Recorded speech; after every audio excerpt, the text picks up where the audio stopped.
Today, I'm joined by Josh Mathews. Josh has worked in community roles for several years and is now marketing and social media at Doborog. That's a spoonerism for RoboDog. Something you can say about the video game industry is you meet people with interesting hobbies that they are passionate about, and that certainly describes Josh. Perhaps we'll hear about that during our chat today. Welcome to the show, Josh. Thank you for having me. I'm really excited to chat and be here. Hey, I think I'd want to start with your current role because it doesn't have the word community in it. So explain to me what that role is and how you came into it. That is quite a recent change for me. Up until a couple of months ago, I was community manager at Doborog, and I think it is part of the reality of working in a small indie team where you have to work on social media, you have to work on copy, adverts, production, everything, like marketing plans, the whole shebang, really. And I think it came to a point where I was talking with the creative director, the CEO, Eric, and we were like, well, what title best describes my responsibilities? And you know what? It ended up being that there was kind of a hole in things that needed doing, and yeah, my responsibilities changed. But the reality is that I've been community manager and social media manager for the last 5 years, maybe. I can't remember properly, but it's wearing a lot of hats is how I would describe indie work. One thing I'm learning about in my conversations with community managers is it's a very poorly defined role. And I think, especially in a very small indie studio, how big is the studio, by the way? So we've got, 8 or maybe 9 full-time employees, a mixture of people from all over the world, fully remote. We work from Brazil, the USA, France, Sweden, England, and we do that and coordinate over Slack, obviously, but also, and a bunch of contractors as well for things like art and music and engineering and external companies that we work with. So it's not like the credits list is small when you look at the end role, but it is certainly the core team. Quite small. One of the amazing things about playing indie games is they're a small team and the credits just go on, and you're wondering, where did all these people come from? Yeah, making a game is hard, and it needs a lot of people with a lot of talent that you just don't have access to if you want to try and employ them full time. So, yeah, we work with future friends. We have previously worked with Robot Teddy for business development, for marketing, like Neon Hive. Goodness, there's just so many incredible, like Makeship if you want to do merch. There's just a huge number of people that have skills that it just makes so much more sense to talk with an outside company than try and do it all yourself. I'm going to use this as a little chance to drop a plug for my company, Ooh. Neon Hive. I can't remember if they have been a customer or currently a customer. If it's good enough for Neon Hive, you should consider them too. Okay, back to you, Josh. 100%. I would say I really rate all of the people at Neon Hive, and yeah, if they've used it, then they know what's up. So, are you working on actively released games or on games in development? You personally? Yeah, this year in, February, we released the VR game Clone Drone in the Hyperdome, which is imagine voxel robots that you get to destroy with lightsabers. You chop them up. It's physics-based. It's very kinetic. It's very fun. And that is an expansion of our first game, which was on PC and consoles, Clone Drone in the Danger Zone, which is very much the same concept, except it's a third-person action brawler. Slash 'em up. So I think you're the first person I've talked to on this podcast who's worked on a VR game. Is there any difference in being a community manager for a VR game as opposed to some typical Steam game? I would say yes, in that VR players are actually much harder to reach. They are very selective in what they play and what they spend their time on. It is quite a niche product, and being able to invite them into your space is a little bit harder because a lot of the time they are on I suppose, much more spread out. So it is more a case of reaching them through influencers, YouTubers, TikTokers, and trying to find a way to connect with them rather than finding them on Discords or Steam forums and things like that. They will come to you, but also connecting with them is a little bit harder in that people are careful where they spend their money nowadays, and I would say that that is something that we've had to think about quite carefully. In that, so Danger Zone, our audience tends to skew quite young, whereas the people that have the VR headsets and are interested in sword fighting skew a little older. And so we've found connections through actually a little bit more niche things like Sword Talk, which is a bunch of uh, creators that really enjoy historical European martial arts, which is sword fighting in real life, and then getting them to play the game. And then, yeah, there's that kind of very specific link. And then, finding people that make videos about other sword fighting VR games. But there's this kind of external community that we tapped into a little bit for our game. Nice. When you mentioned about the people who buy the VR equipment skewing older, I have to admit that when I bought the VR equipment a few years ago, it didn't take long before it just sat on the shelf. So I was exactly what you described. I had the money to buy the VR gear, but I didn't have the time in my life to actually. It's very immersive. Like, I like to play games to relax, and I find that a VR game, it's not as relaxing as sitting on the sofa with a console or something like that. Yeah, it's a bit more of a workout. Yeah. I mean, the games are brilliant when you see them. Like, Yeah, just the first time you experience VR, I think it takes your breath away. But then, funnily, as I found, I just kept on going back to the console. yeah, it's difficult to make it make a game that seems less like a gimmick Hmm. and more like an experience you want to go back to, which there's a lot of games out there that do that really well, like Gorilla Tag and the Beat Saber.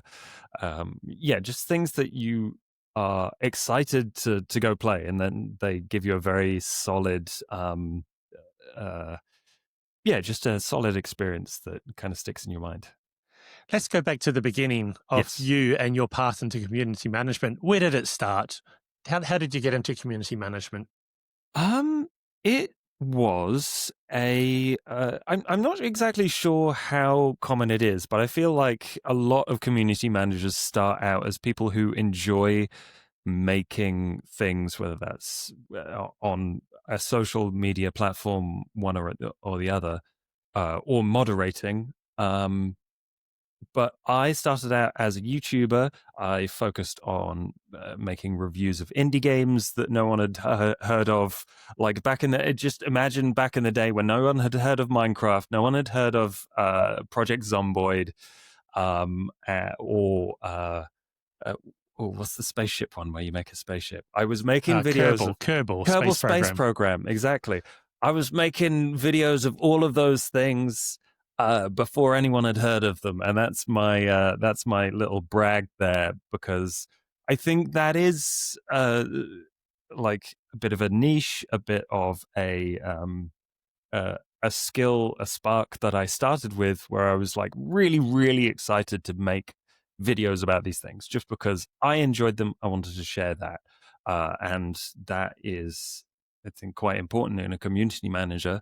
Um, but I had a lot of opportunities to go to conventions like EGX, Rezzed, and I got talking and interviewed a ton of indie developers, like solo indie devs, small teams, and eventually I was I got in contact with a couple of the people in the Arch Creatives in Leamington Spa, and I talked to them about being interested in getting into the video games from kind of outside journalism. I was writing things, making videos, but I wanted to work with a team a bit more directly, whether that was, I don't know, sponsorships or actually being part of the creative process. And they helped me set up, I can't remember what it was called, but it was an apprenticeship basically at the Okay. time.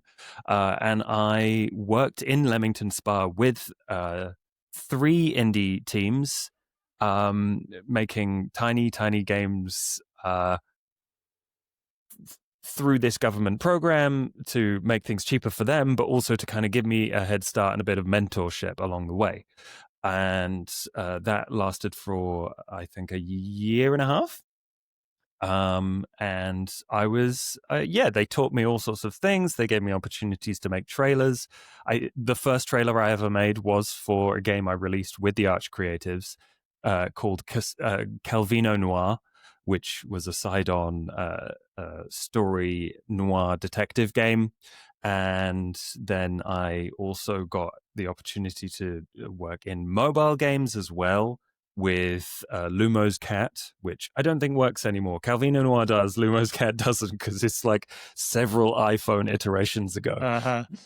But just kind of learning the very basics of how to talk to people online, where to bring them in, how to connect with them, what was important to talk about for a game. They kind of guided me in all of those things and gave me opportunities to, make it up myself as I went a little bit, but also what they did and didn't like about what we were doing together, and that was invaluable. They helped me go to develop. I met a bunch of other community managers, which I also think is invaluable. Whether you do it on Discord, whether you do it on in real life, talking to other community managers, they will tell you what works, what doesn't, what they're thinking about, horror stories, the whole 9 yards, and that also was a fantastic resource. And I have to kind of give a shout out to, I can't remember her surname, but Hannah, I believe it's Hannah Flynn from Fail Better Games. She helped me through those very early years with inordinate like compassion and grace, which was a huge boost to my career. Everything I'm discovering about the video game industry is that it is people helping people. People are very supportive to each other. Absolutely. Yeah, it's really nice to see. So when you said you met with community managers in real life, was that at Develop, like a side gig, like a side event at Develop, or at somewhere in Leamington Spa, or? You know what? I think I just started following and talking to people on Twitter at the time, and that doesn't work anymore. That's so sad. But it might happen on Blue Sky. I'm so disappointed with the way social media has just collapsed as a way to build community and networks. It's grim. It really is. Yeah. There's a little bit of that in other places like Blue Sky, but I think those days are mostly over, unfortunately. But yeah, I think connecting with other community managers is still possible, and I still try and do it at any opportunity. But it's it is a lot harder now. Just a little spoiler alert is that I'm thinking of arranging a side event at Develop Brighton next year for community managers. It'll be something sponsored by my company, and we've the whole usual thing of free drinks and whatever. They don't know exactly what it will look like, but advance notice. Very nice. Because I think Very that's nice. something that's really missing from events like Develop is there tends to be nothing for community managers, maybe one or two talks at best, but no real like area or for them. Yeah. Yeah. I think you're right. It's a slightly forgotten craft, but no less useful. I want to go back several steps. You told me that one of the things you learned during your apprenticeship is how to communicate about your game or what things are worth saying when you're trying to promote the game. Did I get that right? Is that one of Yeah. the things? Yeah. What? So, Yeah. do you want to tell us what some of the things are worth talking about with a game when you're trying to build a community or promote the game? Yeah. It's a really interesting concept that what you find interesting about a game will not be the same thing that people find interesting about the game. I think a great example is recently I worked on Still Wakes the Deep. And when that came out, there was a kind of unexpected influx where I was trying to communicate very important things about the game, like, oh, there's a great sense of physicality about the character. Oh, there are really deep, interesting working class stories from all of these well written characters that you can talk to a bunch. On Tumblr, a bunch of the people there were just like, these two characters are gay and we think they're in love. And it was just two random side characters. It started, and then they started making fan art and all of these things. And I'm like, oh, okay, it doesn't need to be that deep. It really doesn't. But And were the side characters actually gay, or was this just something people read into something that wasn't there? I think it wasn't really written with that intent, but I guess that's one of the things about art is that people read into these things in their own ways through their own lenses, and that stood out to them. And like these two characters, they were in the same bunk, they were very friendly with each other, they were quite affectionate, and like there was a scene where one of them died and the other called out to the other. It was I guess they read that as romantic, which is really interesting. And I thought, yeah, these people have built their own connection with the game, and we need to nurture that. And so we spent ages just like talking with them, reposting their stuff, answering their questions, like going to the rest of the dev team. And to actually answer your question, when I was picking things out for the games, like you're not always going to be, the game isn't always for you. So you've got to just find things that really stand out to you as interesting, or at least listen to the creative director about things that stand out and that you can talk about with confidence, with detail and depth, and I guess some kind of flair, passion, even if it's not necessarily a game that's for you, because you will always end up working on projects that aren't your thing. And I think that's good to be able to hone that skill. Yeah, just picking out those things can be tricky, but it's sometimes a gut feeling. And I like this comes up a lot where a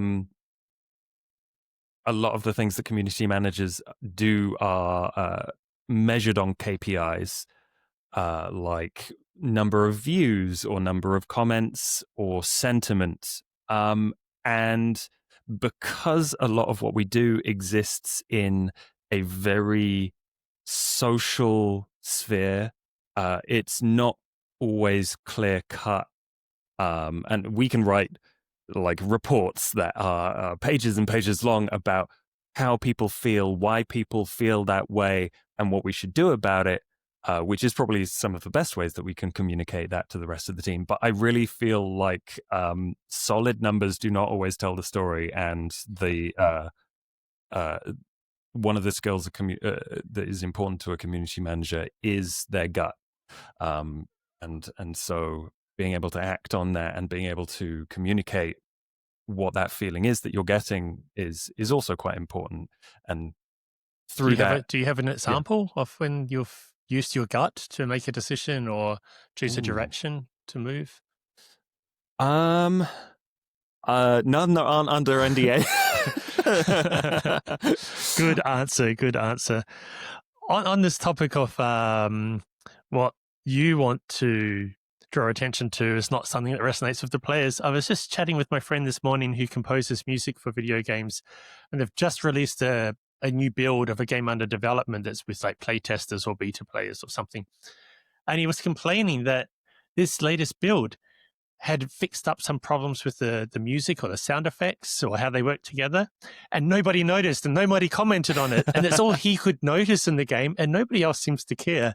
And I was thinking, well, it might seem to you like they don't care, but I think if people don't notice these things, it's probably because they work so well, they're so meshed that like when they're bad, they draw attention. When they're good, people just kind of embrace it as part of the whole ambience of the game. Yeah. And honestly, part of that is that these are the kind of things that if you tell your community manager, they will go out there and find out what people think about the music. How would you do that? Honestly, if it's just something as casual as the audio engineer is like, I worked really hard on this and no one's talked about it. It can be as simple as the community manager popping up in general chat in Discord being like, oh my God, the new music, has anyone seen this? And like, if there's like dust swirls in the Discord, then like either it's working fine or no one cares. It's not like players are fickle. But someone, if you have an established community, someone will be in there and someone will have noticed. Whether they're talking about it is an entirely different aspect, right? So bringing it up, being like, oh my God, I love this thing about the game. Someone will reply to that. And yeah, community managers are just there to hype up the game sometimes. Yeah. and like very, one of very many subtly. hats. One of many hats. Yeah, exactly. You know, you're in there, you mention a thing, and this is also quite important and linked to this is the community managers are in one sense, I hate the term thought leaders, in that a community manager can and will bring something up from a particular perspective or a particular aspect of the game, and say something, and that will filter through to the rest of the community. They will listen, like hopefully they will listen, and they will reinterpret those sentiments. Like it's because you are also part of the community, right? And if it's something that that resonates with the community, that they can and will reflect on those things that you bring up.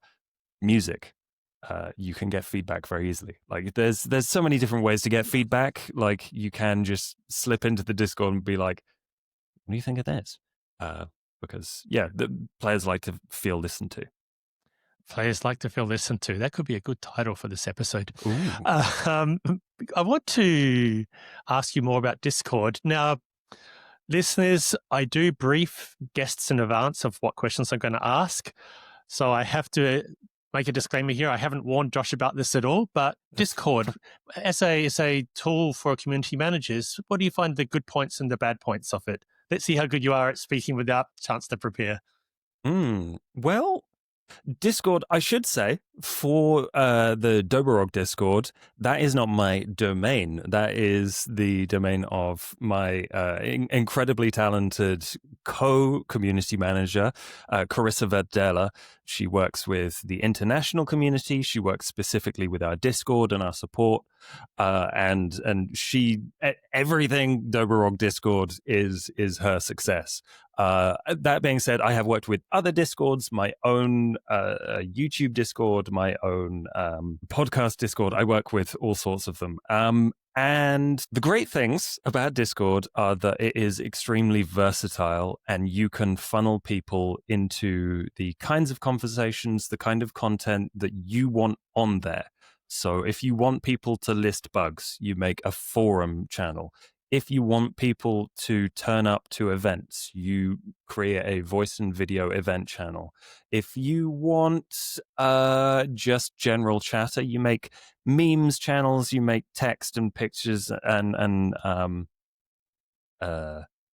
specific things about, I don't know, Marvel films. If you want external uh, brands and IP that would make sense with whatever you're building on the Discord, you can do that. It's extremely versatile.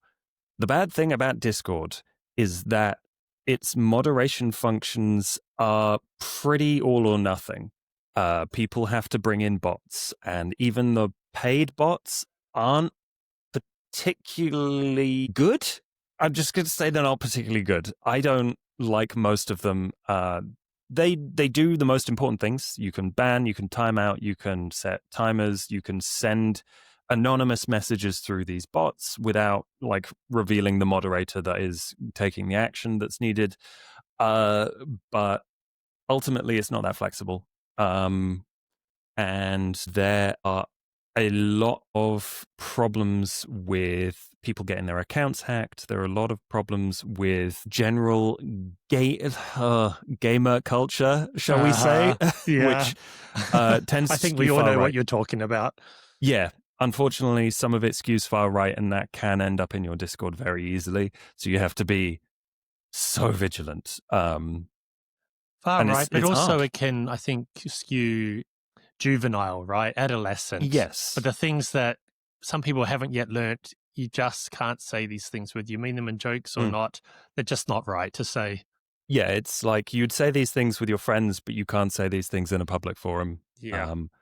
And for Dobrog, we have a lot of young players. We like young teenagers to like, I guess 13 to 24 maybe.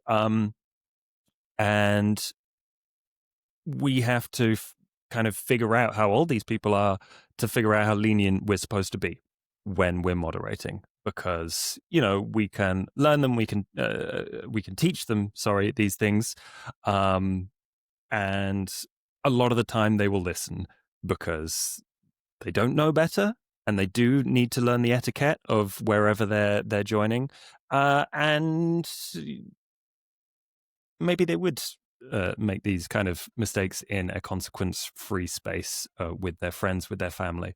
But that doesn't necessarily happen out on the internet. So, yeah. Do you find with Discord you manage to reach the majority of your community? Recently, I had to do kind of a audience breakdown, and I think we have three main segments, which is, we call them the kids, which is the younger audience. They skew mostly mask, and they are like really enthusiastic about robots and swords and all and Star Wars and all of these things, and they love that. And we definitely capture them because they have a lot of spare time and they love chatting with their friends on Discord, and they organize their own stuff. We also have the artists who tend to skew a little bit older, and they skew sometimes into like queer demographics, marginalized demographics, and they create a lot of fantastic things, and we want to encourage that. We share their work quite readily, and we capture those a lot. What we don't capture is the older crowd, who are like modders and just more casual players that we don't have as direct of a connection with in Discord. Oh, that's very interesting. So it can be that your community discussions and feedback could skew towards making you, if you're not careful, you could give too much weight to one demographic. Yeah, and it has happened. We have to have discussions about these kind of things internally all the time, about what is a loud voice versus what is one that's worth us listening to. And what is the difference between a loud voice and one that's worth listening to? How do you tell the difference? For our team, it is a balance between what is like there's several things. What is important to be fixed about the game? Like, is there something that's breaking everyone's Yeah. experience? What is our creative direction? What is a fun and interesting thing that the community are saying? Doesn't matter for that how many people are saying it. And then also how happy people are while they're playing versus what are they saying, because they could be complaining about, I don't know, the hammer and the way the spear works in our game, but the reality is an even amount of people are still using it in our statistics in the back end. It's like the proverbial Steam review where they've played for 3,000 hours and they're like they giving a hate it. Yeah. scathing review. You're like, clearly you actually like this game a lot. Yeah. Hey, I did say at the beginning that I hoped we would get enough time to hear about some of your interesting stuff. We are getting low on time. But tell me about you're still doing YouTubing now. You're still a YouTuber and you're on TikTok and so on. Tell me about the type of stuff you're producing there. Yeah. I adore just making things. The process of making things is quite soothing to me, which is great because I get to do it for work.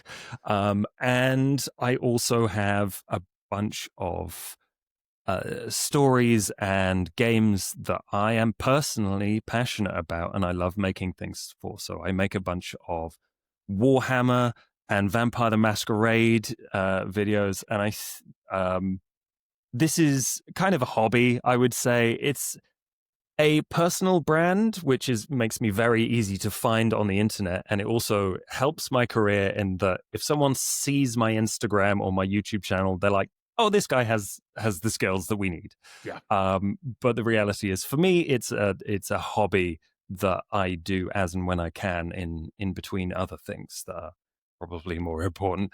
But there is that passion, and it does hone my skills, and I just love talking with people about whether it's Warhammer or tabletop role-playing games. I